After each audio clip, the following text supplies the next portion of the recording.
Yo! What's up mga ka-JSD? Another day, another ride, at syempre another kabaliwan on two wheels. Ngayon mga bro, may malupit tayong update at may pa-PMS pa si Momot. Oo, PMS, Preventive Maintenance Schedule, hindi yung iniisip nyo pag malapit na cut-off. Hahaha!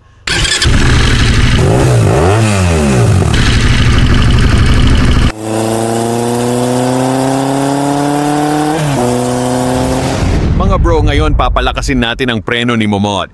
Kasi pag sa Taal Loop, may parte doon na mahaba ang palusong. Ayoko naman maging extra sa Fast and Furious, Taal Drift Edition. Kaya ngayon pa lang upgrade na agad. Hindi pwedeng prinong mahihiya sa buhos ng hangin. Pero eto na mga bro, big update. Dati 3 chapters lang ang sasama. Ngayon, upgraded into National Ride. Isang bagsak para sa National. Boom! Hindi na pang barangay, hindi na pang distrito, pang Pilipinas na. To mga bro, ang Bangis National. At ito pa, as of today, December 3. Mga bro, hawakan nyo manibela nyo. Kasi baka mapawili kayo sa balita. Total of 64 riders na ang nagpalista for the National Taal Loop Ride. Grabe!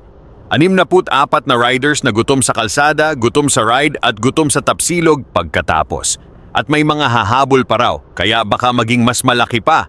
Mga bro, December 7 na, kaya ngayon pa lang handa-handa na si Momot. Preno, makina, pogi points, pwede na rin.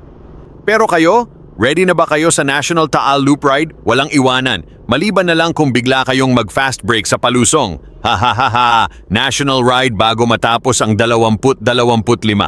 Isang bagsak ulit mga bro. Boom! Mga ka-JSD, dito na natin tatapusin ang update. Pero tandaan nyo to, sa JSD Vlogs, hindi lang tayo nagre-ride. Ginugulat natin ang kalsada. Kada pihit ng throttle, kada liko, kada hataw. May kwento, may saya. Kaya sa Disyembre 7, handa na si Momot, handa na ako at handa na ang 64 na riders ng Taal Loop.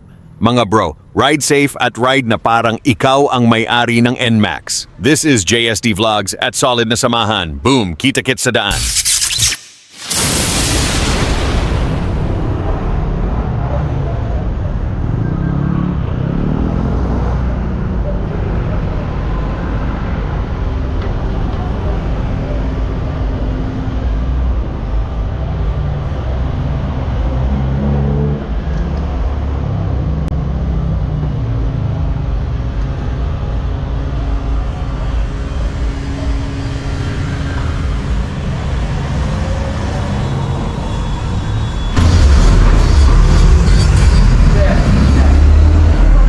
Papimis ako.